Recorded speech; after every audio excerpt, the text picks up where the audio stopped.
Welcome everyone to the Circle Debate Podcast. This is a special episode. This is a UFC episode. It's not pro wrestling. It's not other content we normally talk about. This is now MMA Town. MMA Town. This is the MMA episode. This is the host of Devious One Ivan C here alongside with my brothers, and that is the one and only, the CK1 himself, Chris Kennedy, and also the Carbonation Cabron, the Mad Hatter, that is Mr. Matthew Steele. And today, this evening, ladies and gentlemen, we have three special guests. So let me go ahead and introduce. He's my brother from another mother in the work field, and that is the chosen one. That is Mr. Ryan Pettis. What up? All right. And also we have our other brothers for the podcast world, and that is from the Championship on the Line podcast, and that is Mr. Richard and Alex Matos. How are you, gentlemen? I'm doing great. How are you doing? Hey, what's up, man? The brothers. The brothers. Thanks for having us. Yeah, The not Matos cousins, brothers. Like actual brothers or like brothers? Oh, the actual brothers. No, we're okay. actual brothers. No, Same we're brother. real brothers. Those, So which one? those are brothers from the same mother. So, but actual, just casual question. Who's the older one? Rich, Alex? Rich. I'm Right, over. Yeah, he is. Okay. All right, so let's get this started off. So this topic for this evening, we are discussing about UFC 257, which is Conor McGregor versus Dustin Poirier, part 2. But before we get into that, I wanted to mention something that I was all over social media as of, I believe, the last 24 hours, or today, I believe. Correct me if I'm wrong. But we did see a meeting of Khabib and Dana White. Shut the doors, Yes. behind the doors, behind those closed doors.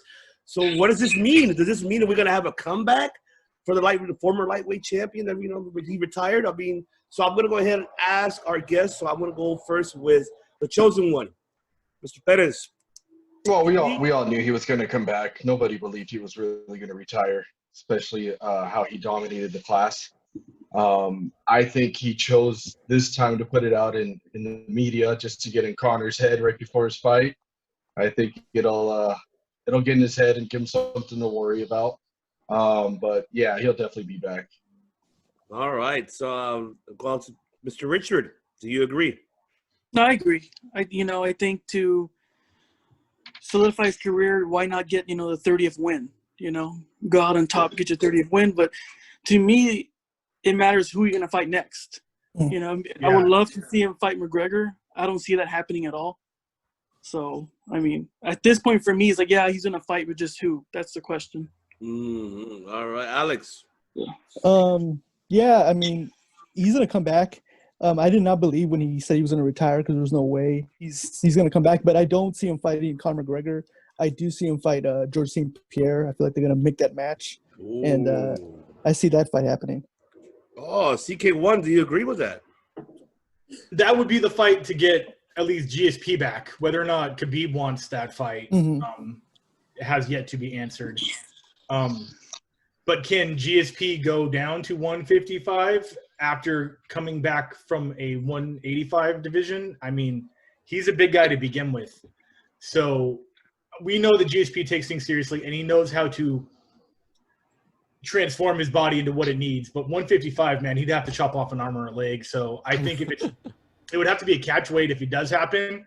That being said, Khabib's a man of his word. So him promising his mom on his father's grave that he wasn't going to come back is something to be respected. And we obviously know that he's not hurting for dollars. So it's not a matter of how big the paycheck's going to be. And if not GSP or Conor, it's a damn shame that Tony has lost 2 in a row because that fight's been canceled 6 times. And that's the fight we've all wanted. So there's so many factors that really the ball is in Khabib's court right now. I don't think it's a matter of sweet talking or writing a check right now. It's really where Khabib's morals lie. I see. That's very true. We'll have to wait and see on that. Now let's move on now to discuss of UFC 257. So, Mr. Mad Hatter, take it away with the question. Well, I gotta say, besides McGregor versus Dustin, what other fights are on the card are you guys looking forward to? To go first, Mr. Chosen One, Ryan. What's your answer to that? Dan Hooker and Michael Chandler for sure. I want to see that transition from Michael Chandler to the UFC.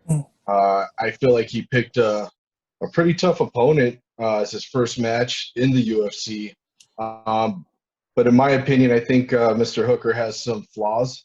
I think he lets people with shorter reaches and smaller people get in on him, which could be a flaw with somebody like Chandler, who's so explosive. Hand trapping, you know. Yeah. So as you saw when he fought Poirier was getting right in there on him. I mean, it was a great fight. They were both tagging each other, but I feel like he could have used his distance a little better, which it could be a problem with Chandler. Right, his arm length, his angles, and all that. So I'm curious to see that fight. I want to see how Chandler performs in the UFC. Okay. Move on, Rich. Your response. No, I really do agree, but I feel that Chandler, you know, he's such a great career in Bellator, and I feel that he's done enough to prove himself that he's one of the best, you know, fighters in the world. And I don't think he's gonna have too much of a trouble versus him. I think he's gonna do pretty fine, and it'll go the distance, but I see him winning by decision. Mr. CK1, let's get you a pitch in. Dan is young and he is hungry, and he doesn't have as much trouble with shorter range guys as you may think. He did find traps, he said, for Ross Pearson when he knocked him out with a flush knee, because Ross Pearson likes to put his head down when he comes in because he's got the shorter arms, and Hooker was timing his knee on the rebound, and that's what cracked him. So he's crafty enough to not be fooled into playing a game he doesn't want to play. Chandler is a great wrestler and a great fighter, and I don't know if he is – it's hard to say who's going to be hungrier in the fight. But I don't think it's going to be a walk in the park for anybody, but I will not be surprised if Hooker can lay a trap for Chandler and take him out within 2 rounds. Yeah, his knees that will not make me go upset of the year at all. That will make me go, okay, well, that just happened. You know, like when Hector Lombard came over and got like knocked out like 3 times in a row, I was like, that doesn't surprise me. You know, and it's not a quality of life thing. It's not like, oh, it's just a Bellator guy proving that the Bellator guys can't hang in the UFC. I mean, I don't know the stats of what debut Bellator fighters are in the UFC, but I would never want to blame that for someone's loss. Your thoughts, Alex? I mean, with Chandler, he's very good at, you know, like you said, he's a good wrestler. He's very good at mixing everything up. His stand-up is really good.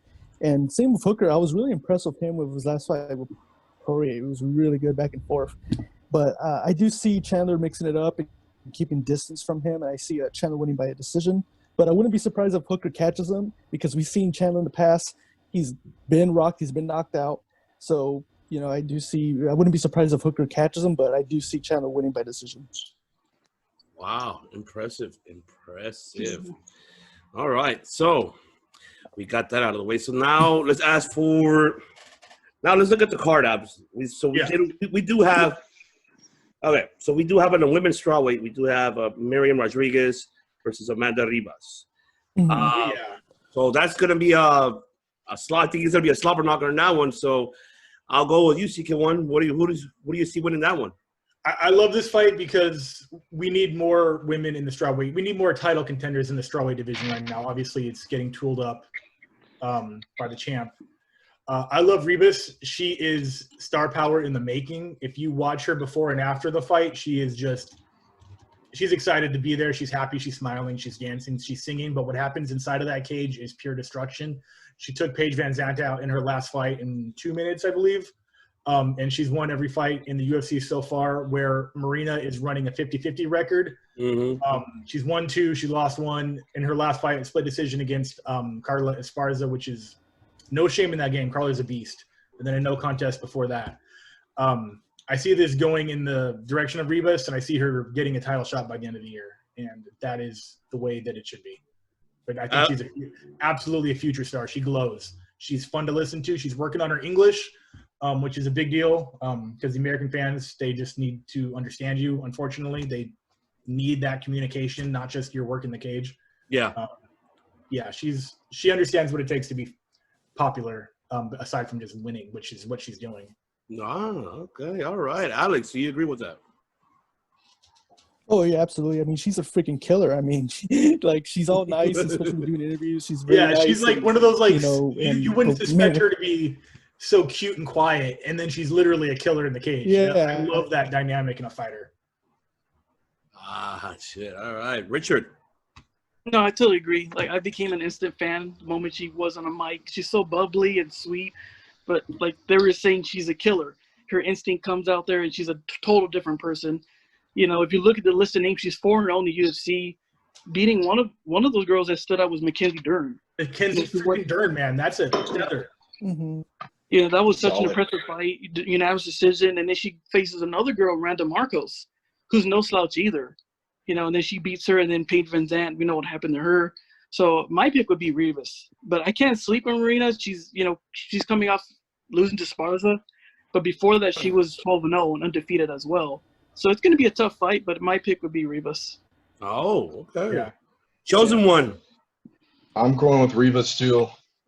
Black belt jiu-jitsu, black belt judo. She's like you guys said, sweet assassin. Goes in there, handles business. I love She should that. advance.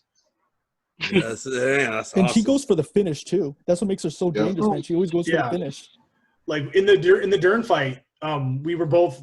I mean, we meaning myself, and then like the collective crowd, were expecting a jiu-jitsu war, but they stood and banged in that fight. Like that's where she won it. It wasn't a ground fight at all. She was like, okay, Dern might be better on the ground, but here, eat this, and kept it standing up. So her game planning and her coaches do a good job of accounting for strength and weakness. Oh, wow. Damn. Go ahead, Matt. You're next. Ask the question. So who would you guys say wins this match in the lightweight division? Matt Frivola or Otman Azaitar? So let's go with you, Mr. Chosen One, sir. I think Ziter stays undefeated. I think so. I haven't followed too much of Matt Frivola with the Ziter, but I'd have to lean that way. You guys could probably touch in on the details a little better than I could, but I think he stays undefeated. Your 2 pennies, Mr. CK1. I like Matt, but Ottman is scary. He has the same thing that Chimaev has, where he's just scary. The difference is Ottman gets on the mic and he calls his shots. He talks a lot of shit.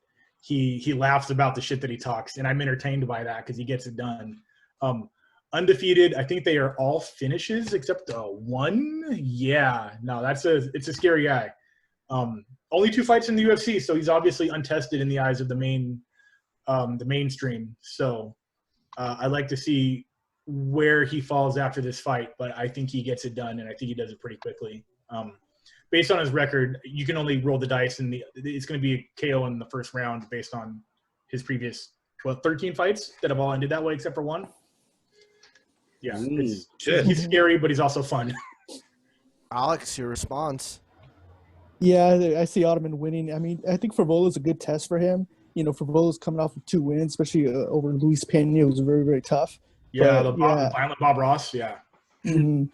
But yeah, I see Ottoman winning. He's very scary, and I wouldn't want to fight that guy. So he's, UFC, but he's at the top of the list for sure. yeah, I see him winning for sure. Yeah.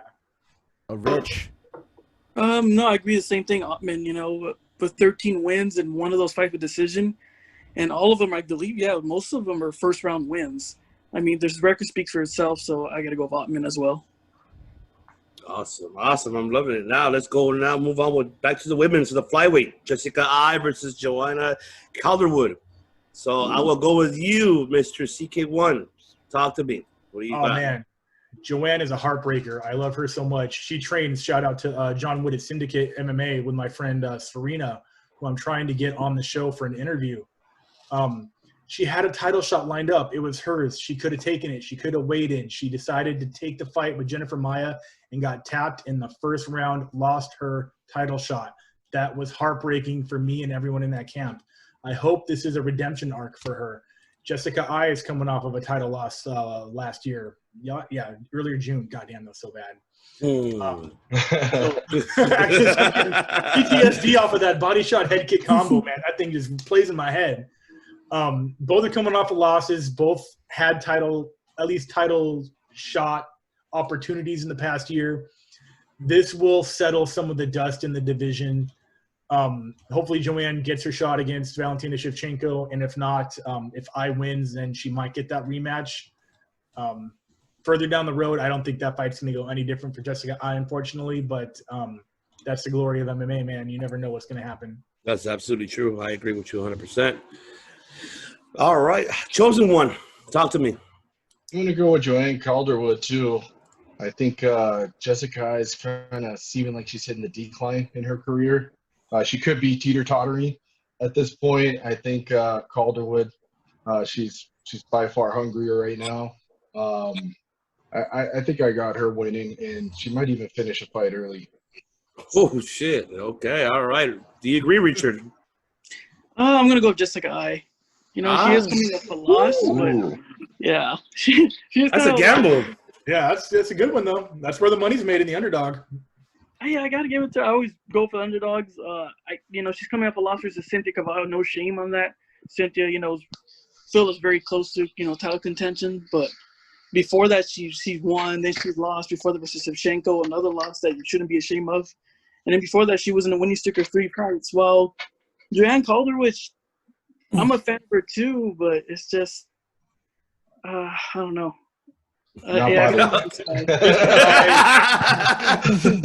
Jessica I dropping to 125 was definitely a smart thing for her career. Unfortunately, she has the 2 wins out of the last 3, or 2 losses out of the last 3 fights.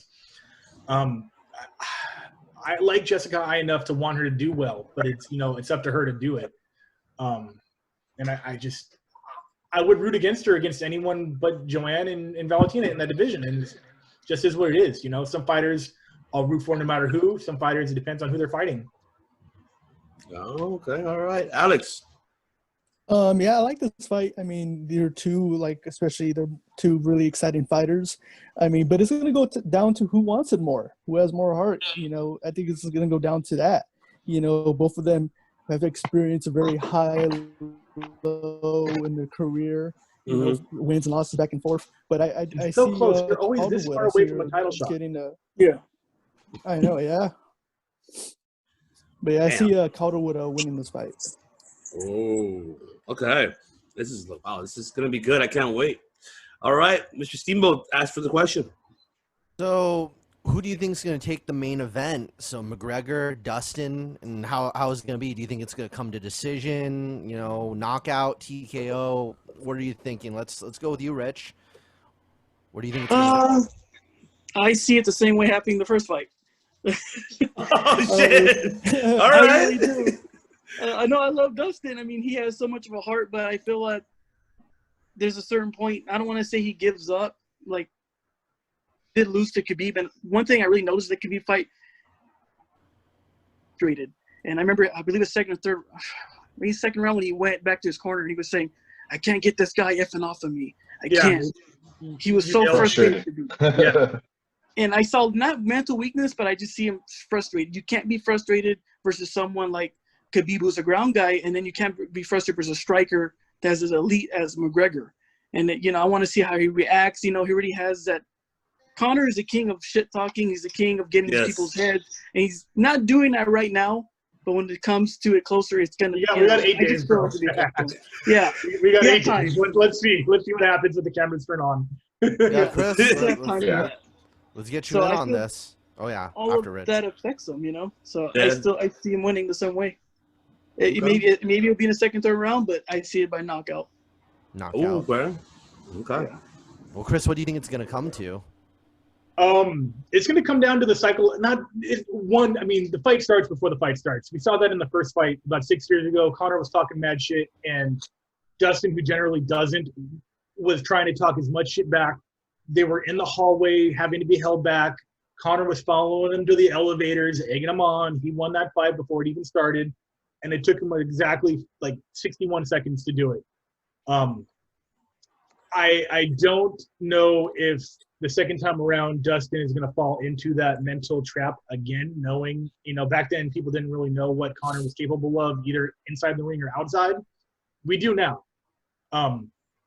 But if Dustin doesn't fall for any of the traps set outside of the ring, there's not much he's going to do inside the ring unless he changes up his style completely.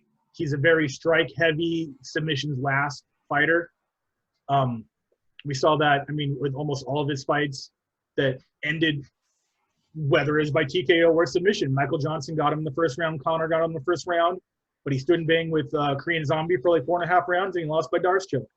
It comes down to just what game plan Dustin implements, and I don't know if he has the right one for Conor. Conor can finish you quick, and Dustin's kind of a slow burn. I can't remember the last time Dustin beat anybody quickly. I would have to look it up right now. I've actually never even looked up how fast his fastest wins are. He's kind of like Cowboy in a sense, where it's a slow burn and then it piles on. Okay. I remember that Cowboy versus versus if you Jamie Varner. If you look at Dustin's record, whether it's win or loss, there's not a lot of 1 rounds in there, no matter his wins or his losses. Mhm. Look at Conor's. Almost all of them are in the first round, whether it's a win or a loss. So that right there is the deciding factor for me. Is that Conor's going to be able to get off with that shotgun blast before Dustin can start racking up revolver shots. All right, Ryan, your response. I got Conor finishing him. Pretty simple. I think Dustin's best shot is to keep pushing forward, keep Conor on his heels. If he stands around any bit, Conor's going to pick him apart. He's too good with his angles. That left hand is no joke. It will drop you. I feel like Dustin's best thing is to get this thing in the later rounds. He needs to find a way to get it over there, and hopefully McGregor get tired. Just make it a dirty fight. But I don't see that happen. There's no way. I really believe Conor's going to finish him. I think he's in his head already from the last win. I think Dustin coming off of that loss with Khabib, that's affected him. Conor's coming off an impressive win over Cerrone, which he was supposed to win, but the way he did it in the fashion kind of put that confidence right back where it needed to be. So I got Conor winning. And the Dan Hooker fight with Poirier, Poirier could have lost that fight, and I wouldn't have been surprised. I wouldn't have been yelling at the judges if they gave that to Hooker. It's one of those things where it was a great fight, but it wasn't clear cut. And I don't know if that's in Dustin's head per se, thinking like, man, that was a little too close for comfort. I'd like to think that is, because then he'd, never want to leave it in the hands of the judges.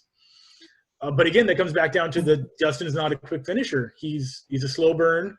He's a great fighter, but yeah, I mean, like, you can outgame him almost every time if you get off first. All right, Alex, jump on it. With this one, I see if it goes under 3 rounds, I think McGregor wins very easily. But if it goes up to 5, I see Poirier winning. Oh, what? The distance. Because I mean, that's what we're all saying. That's exactly kind of what we're all conditioning, saying, yeah. Yeah, McGregor's conditioning is not all there. War His of cardio, attrition. Yeah. And we've seen that, especially with even when he fought Mayweather. He got tired, he got gassed out. So if Poirier could mix it up, go for takedowns, feint, move around, Poirier has a chance, and he's got to put him against the cage and do work on him. But if that doesn't happen, I think McGregor knocks him out. Yeah, he doesn't even have to take him down per se. He just has to use the old GSP game plan of just wear him out. Right.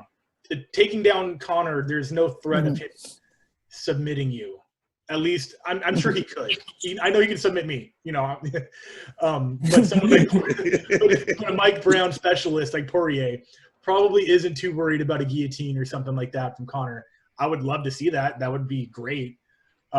But yeah, you could put him up against the fence, go for the single, go for the double, change levels, tire Conor's shoulders out, tire his arms out, let that lactic acid build up into the second and third round and see how hard that left hand comes. But then also there's a Chad Mendes fight, which that I guess now is exactly what Chad Mendes does and still lost. So fuck, man, like anything can happen, and I am just excited. I won't be surprised. I won't be surprised if Conor loses, but like I'd be more impressed for sure.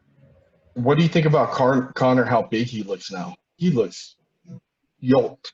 Yeah. So that could play a part as far as his endurance in the fight. I feel.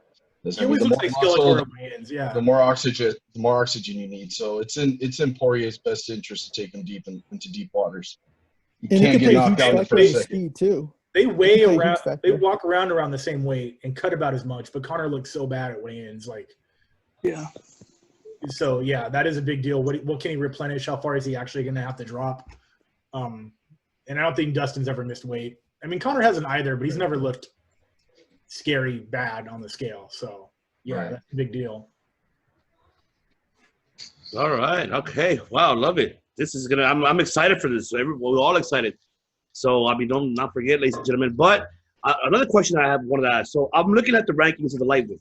This is what we're looking at right now. Since right now we do not have Khabib. He retired, as a lightweight champion. Technically, no, he still has the belt. But let's just Yeah, say he's still champion. he's still Yeah. champion. Okay. He's fine. still in the yeah. Okay. He's still technically. Okay. But based on the rankings of UFC, so Right. I'm only gonna go based on the top 5. I mean, I have the 10, but I'll go to the top 5. So That's good. we got Justin Gaethje, we got Dustin Poirier at number 2, Charles Oliveira at 3, Conor at 4, Tony Ferguson at 5. So my question is, who should get a title shot for the lightweight championship? Let's say if Khabib doesn't retire, he hasn't, and let's just say either I don't know. I'm going to stay in the middle, so I'm not going to say who wins who, but who should be the next contender for the lightweight championship out of these top 5 in the rankings? So Versus Khabib, assuming he defends the title. if he does. And Okay. now, so that'll be that question, and the other one will be, let's say without it, who should be the 2 contenders to fight for that belt let's say if Khabib doesn't want to come back, he wants to retire. Retire as a champion, and now they have to look for a new champion. So out of these, these rankings. So go right ahead, CK1. I'm asking you. If it's versus Khabib, then it should absolutely be Charles Oliveira, the only person to have not fought Khabib yet, and definitely deserves it. Gaethje just lost to him. Poirier just lost to him. Conor has definitely lost to him. Oliveira is on a tear right now. I never thought I would see this version of Oliveira. He was not doing too well back in the day. He had lost to Max Holloway via freak shoulder incident. Frankie Edgar knocked him out with like 1 punch. I think Paul Felder smashed him. Pettis submitted him. Yeah. Then went on this crazy tear of 7, 8, 9 submissions, 200 submissions in a row. Broke Hoist Gracie's record, which in the modern era is much more impressive because Hoist was capping dudes that never even laid on their backs in their life. But if it's not against Khabib, then it would be honestly Charles versus whoever wins this Poirier and Conor fight. Justin's coming off a loss, so that doesn't make any sense. Tony's coming off of 2 losses. Charles just smashed the shit out of Tony. That was crazy. But no matter what, Charles Oliveira is absolutely in the title picture, whether it's versus Khabib or versus the winner of this fight. Okay. Chosen one. Talk to I me. couldn't agree more. Charles Oliveira is definitely there. He turned everything around. I mean, his last fight against Ferguson, he looked like a totally different It didn't fighter. even make any fucking sense. It was not. Yeah, it's I not couldn't believe it. possible to do what he did to Tony. Yeah, I was wondering if he changed camps or what he did. But he looked like a totally different fight. And I think he deserves a title shot for sure. Yeah, no matter what. No matter what. Oh, wow. Richard, talk to me. What you got? No, I totally agree. Also Olivera, since 2018, he's been on a tear of 8 wins in a row, and the names, speak for itself. Ferguson, Alex and I were watching that fight, and I couldn't believe, what was going on. It was a total different fighter. To me, it's different. One fight that always stood out personally, I was, big fan of Edgar, is Edgar versus Olivera. I remember Olivera as a young kid, everyone was saying, so this guy's going to be the future, and then I see him fight, Edgar, he gets smashed. And Alex is like, oh, he's not ready. I'm like, no, he'll be ready. Give him another 5-6 years, and look what happened. Look where he's at now. He's right there, title contender. That was almost 5 years to the day. That was 2013. Yeah. Was that Edgar loss, and then the Clay Guida win, which is the beginning of this tear, is literally 5 years exactly. And exactly, yeah, like we were saying, and he gets, versus Edgar versus a wrestler, and now he's evolved so much that he's dangerous in stand-up, he's dangerous in the ground. It makes sense. He should be next, and that should be an exciting fight. Oh, wow. Alex, do you agree? Oh, yeah, absolutely. I mean, I think he's a huge threat to Khabib, especially he's a black belt in jiu-jitsu, and he has so many submission wins, and especially with, his stand-up is getting better every fight. He's improving. So he's a threat. I mean, it just depends if Khabib does not come back, then I think he should fight the winner of McGregor and Poirier. I mean, that's a fight to make. But if that doesn't happen, he'll fight Khabib, and that'll be really exciting to see. I mean, yeah. That's just thinking about it. Oh, versus Khabib. Yeah. Because he's a huge threat. You know, like Gaethje was just a stand-up guy. You didn't really see him in the ground, and look what happened. He got submitted. But with Olivera, he's very different from the past opponents that Khabib's had. Yeah, Khabib doesn't have a list of people on his record that are great ground guys. There's a couple on there that kind of stand out. All stand-up guys. Yeah, Gleison, Tebow, and Tavares are pretty decent on the ground. But the rest of them are either just like mid-card, not ranked number 1 guys. I mean, Ally Aquinta, which was, in my opinion, his toughest win, wasn't even ranked or booked to have a title fight that night. And I want to say almost lost that fight, but that was definitely a fight that. And that was short notice too. That was day up. Yeah. That was day up fight. Yeah, because that was supposed to be Max, and then it was supposed to be like Paul Felder, and then New York was like, we've never heard of Paul Felder. Give it to someone else. That's literally how that went down. And they were like, oh, Ally Quintus from New York, just give it to that guy. They're like, he's ranked number like 12. It's like, just do it. So yeah, Khabib has yet to be tested, honestly, I think, in the cage. It's just his quantity, not his quality. And I think Olivera brings both stand-up and submission threats to Khabib. Okay. Wow, interesting. Matt, you have the last question for the evening. Knock it off. Of course. So Michael Chandler is just debuting in the UFC and is not in the rankings yet. Do you see Chandler moving into the top 5 rankings in the lightweight division in the future? And if Chandler beats Dan, he's beating a number 6 in the rankings of the lightweight division. So you asking? Yeah, so anybody, go for it. Yeah, so Ryan, take it. Let's go with you, Ryan. Yeah. I think if he beats Dan Hooker, for sure he'll be a top 5. I think they're going to try to make money off of him right away. They're promoting him pretty good. You know how Dana White is. They got to show him off. It's a new toy. So I love it. I love that. That's a good concept. I think he'll be definitely in the top 5, and I think his fights will sell, especially if he comes off a big win off the Hooker. All right, Chris. Chandler has sellability. He's very marketable. He's a good balance of outspoken and humble. He's a little cocky, but he's not Connor cocky. He's not Askren cocky. He's confident. Yeah, he's confident for sure. He's almost like Chad Mendes in a sense, where they're very similar fight style. Where if they don't take you down, they will smack the shit out of you and then take you down.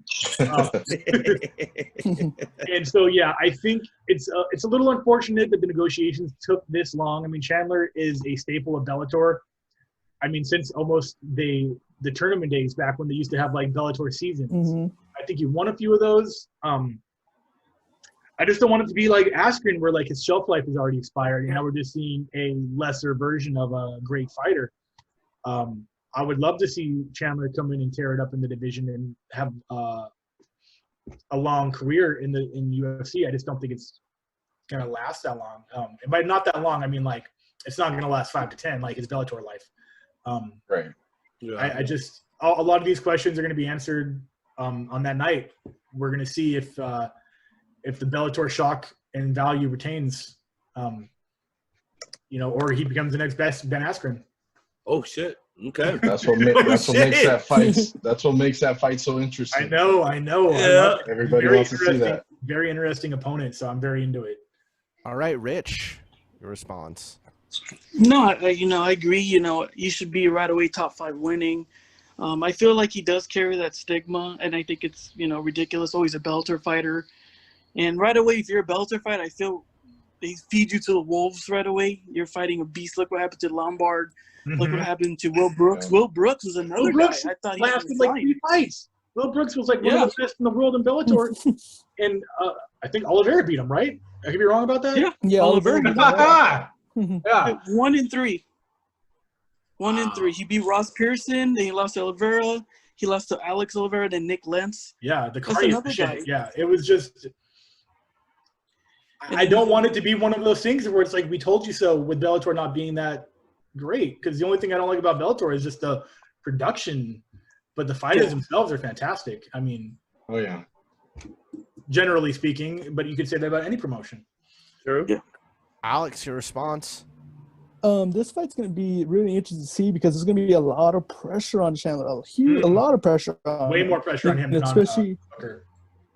Oh, absolutely. I mean, especially people that don't know him, especially just UFC fans that don't know Bellator. This is going to be like a huge welcoming for him to see how he does. I mean, if he loses this fight, I don't know where he goes from here. I mean, it's just, it makes him look bad and makes also Bellator look bad also if he doesn't get this win. So it's the biggest fight of his career. So it's going to be really interesting to see how he performs.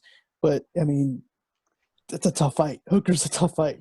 So, yeah. Hooker is very impressive. Obviously, we all know that he's training partners down at city kickboxing with, the greatest middleweight champion of our generation after Anderson Silva, Israel Adesanya.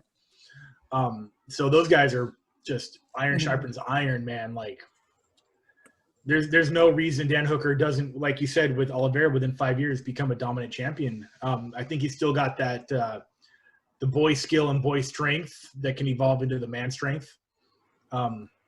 This might be the gatekeeper to do that, though, is the Chandler fight. If he gets through Chandler, then he may have just said that he's arrived and, it's his time. Wow, definitely. I mean, we definitely will have to wait and see. Yeah. That's all you can do, man. It's crazy times, dude. I cannot wait for for Chandler's. I mean, knowing Chandler, he's what? His record is 21-5. So I mean, the last fight he had, it's a lot of fights. And I mean, the last one he had was Ben Henderson. Yeah. So before he left Bellator, now he's coming in. Dan Hooker is not no joke. It's a good matchup.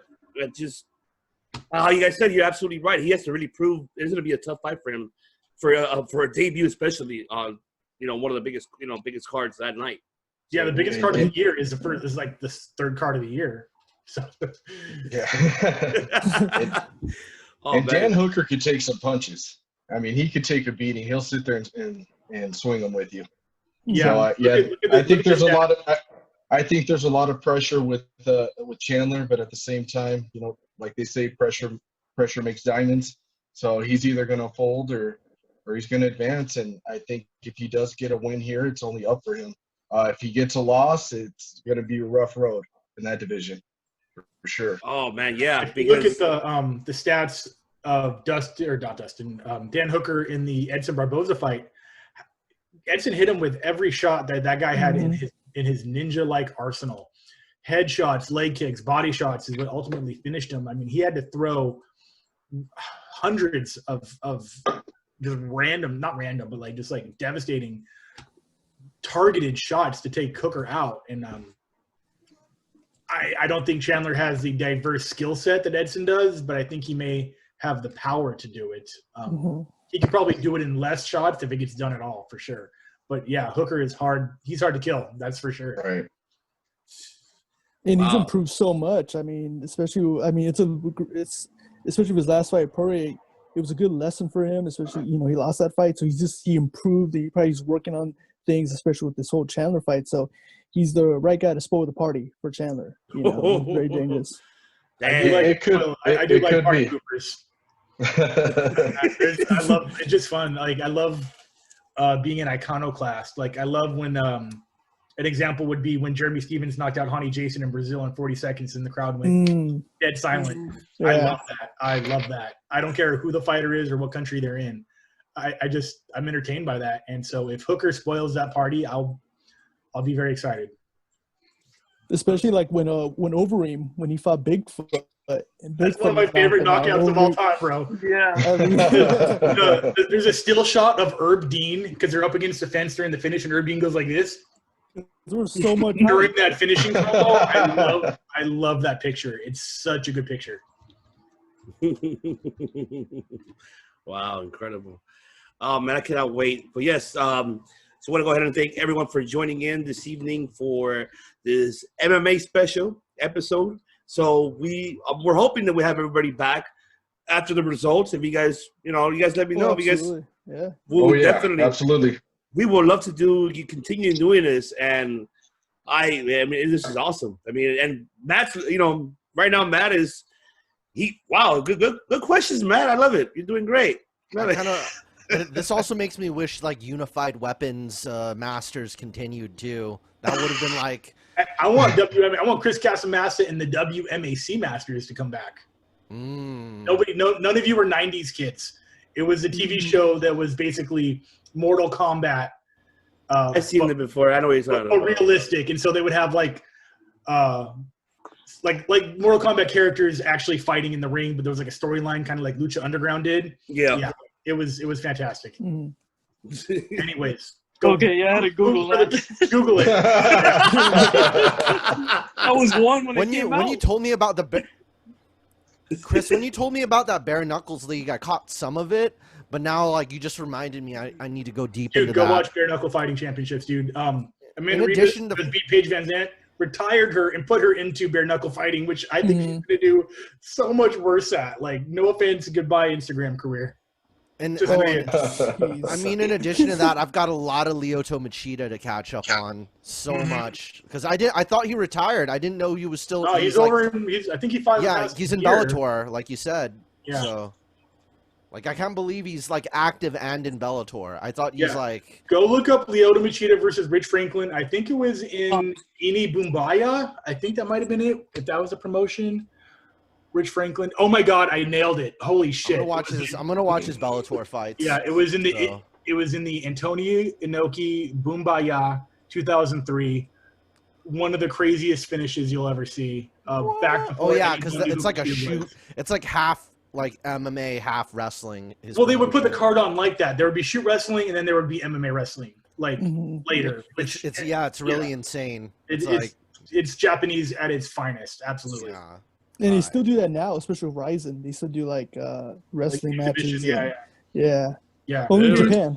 Ryzen's insane, man. That 60-year-old lady versus Gabrielle Garcia, like, Oh, geez. come on, man. My eyes What are you open doing? wide. Chris, Oh my God. Chris, what is this you're telling me about? A 60-year-old lady versus? Yeah. So Ryzen gives zero fucks because I'm gonna assume it is still run by the Yakuza, like Pride was. So there's no testing, there's no commissions, there's no rules per se. Just if you snitch, you get your finger cut off. You know. It's like- Basically, yeah. They'll send the crazy idiot after you. But Ryzen kind of replaced Pride, sort of. But they put on these crazy exhibitions like Pride used to do, where it'll be like a 500-pound sumo guy versus like a 90-pound, like black belt in jiu-jitsu. They do shit like that. Like the first UFC days. Yeah, exactly. Mhm. But then there's also Is Gabriel this it? The Garcia. She-Hulk versus Grandma? There it is. Jesus. You called it. Gabby Garcia versus Grandma. Oh my Gabby god. Garcia is a 215-pound at her lowest. She makes Cyborg look like a baby.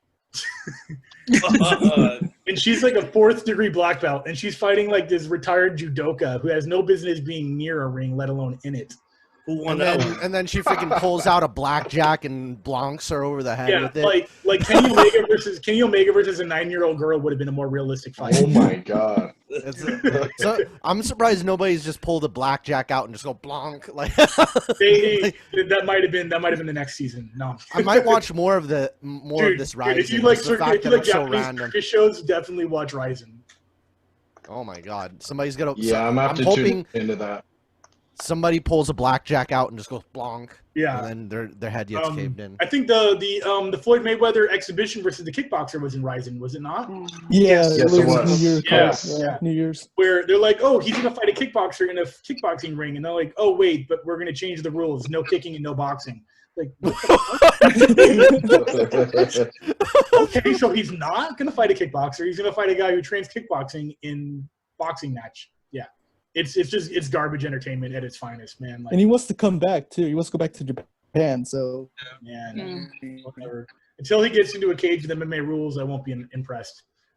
I want to ask you guys real quick. What are you guys' predictions for Mayweather versus Logan Paul? Thank you for bringing that up, bro. Oh my god. I got Mayweather running a clinic on that guy. Yeah. What do you Yeah, call it? What's the? he's gonna stick and move and bob and weave and tire that big Hulk out. I mean, is it Logan Paul or Jake Paul? Jake Logan. Paul. Logan. Jake Paul. Logan. Does it even Is that matter? Logan? My Doesn't even matter. Oh, co-star. it is Logan. Okay. If you guys didn't know this, I was actually an extra in a Logan Paul movie. Like I Oh, didn't no, know.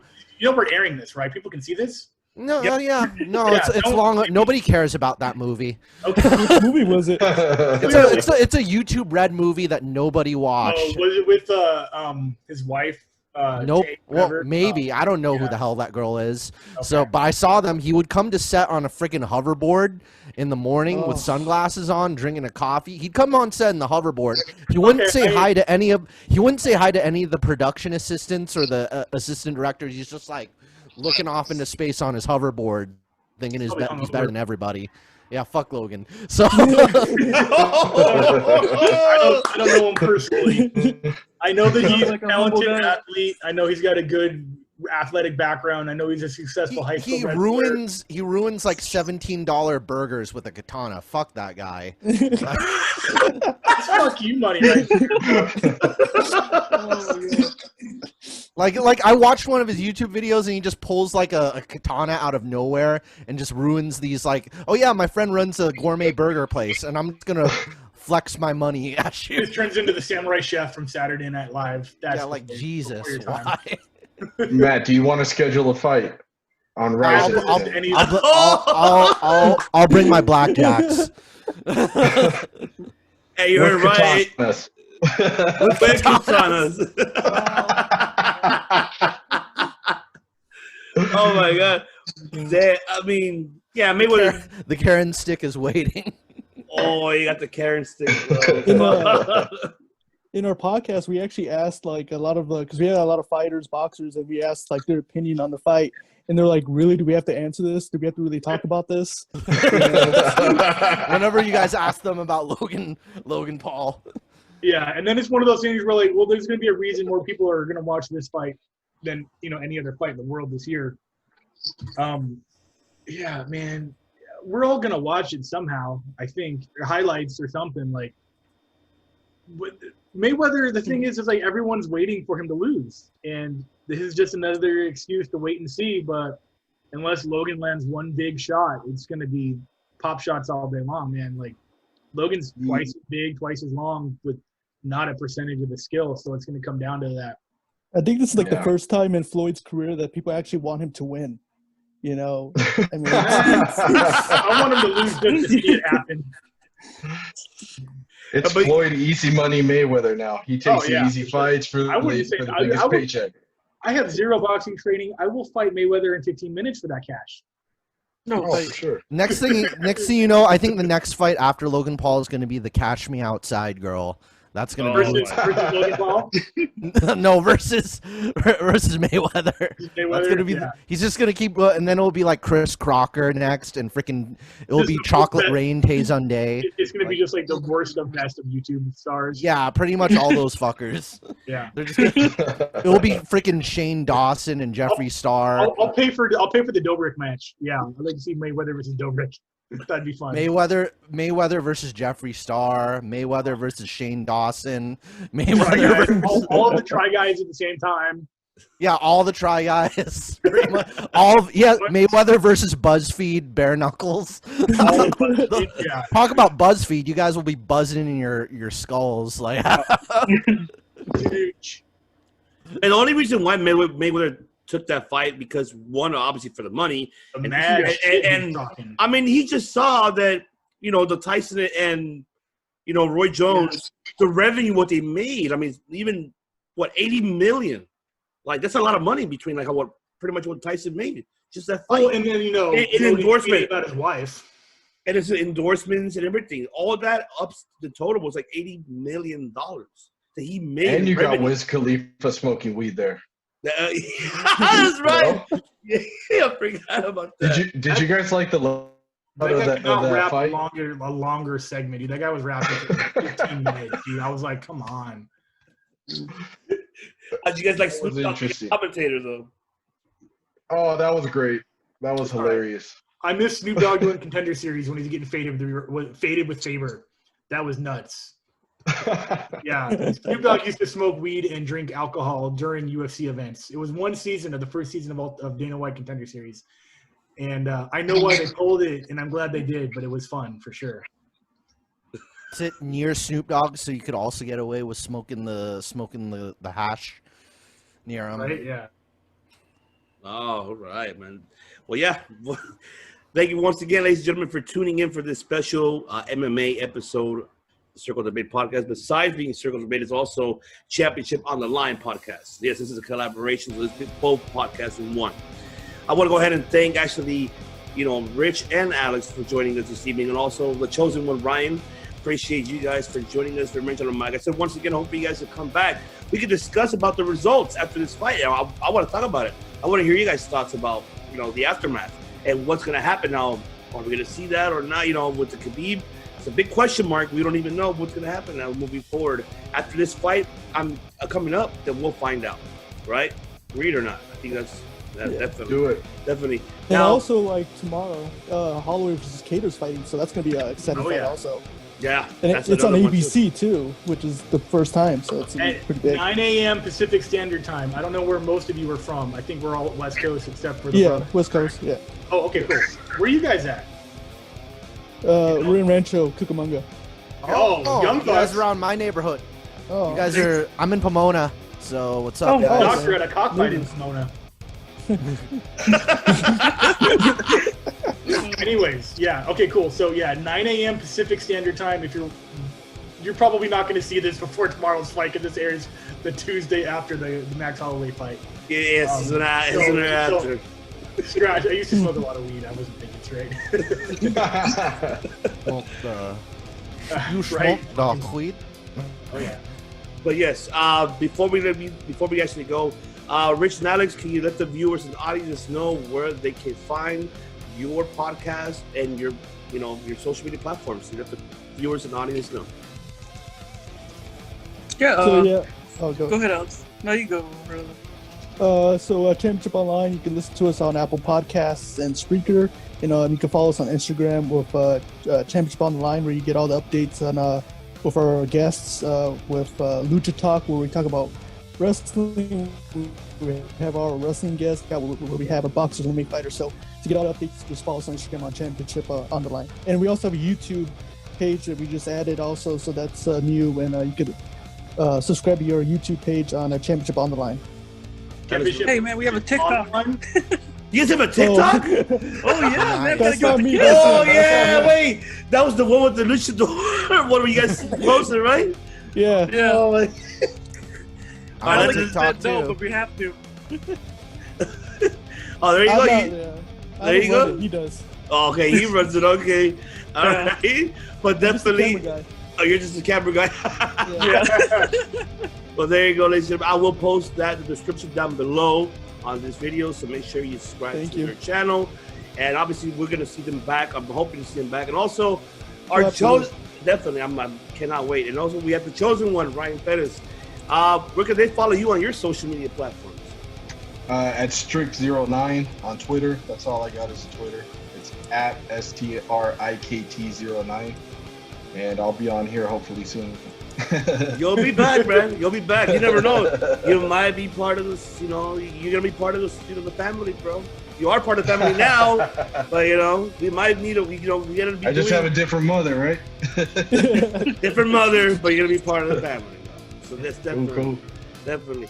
So don't forget, ladies and gentlemen, it's also to subscribe to our channel right below as well at the end of this video, and also do not forget to follow us on our social media platforms and our audio platforms as well: Spotify, Anchor, Apple Podcasts, and Pocket Casts as well. So I would like to thank everyone for joining this evening, and we'll be back hopefully for the results and give our afterthoughts, and we'll talk more, because this is not the only first MMA episode we'll be doing. We'll be doing a lot of these moving forward. So be expecting that, and definitely be having, Rich and Alex and Ryan along the way. If they will, if they have the opportunity, let's do it every, as much as we can. Why not? This was fun, right? You guys had a good time tonight, right? Yes, sir. Oh yeah, it was a lot Oh of yeah, fun. a lot of fun. Thank you for having us. It's awesome. All right, thank you very Thank much. you. All right, so this is Devious One IBC here alongside with Chris Kennedy, the CK1, and Mr. MGC Matthew Steamboat, and Alex and Rich from the Championship on the Line podcast, and the chosen one, Ryan Pettis. You guys, good night, au revoir, and I cheers you all, and we'll see you Hasta la guys. vista, baby. Awesome. We'll see you Take guys care. next week. It's over. Cheers.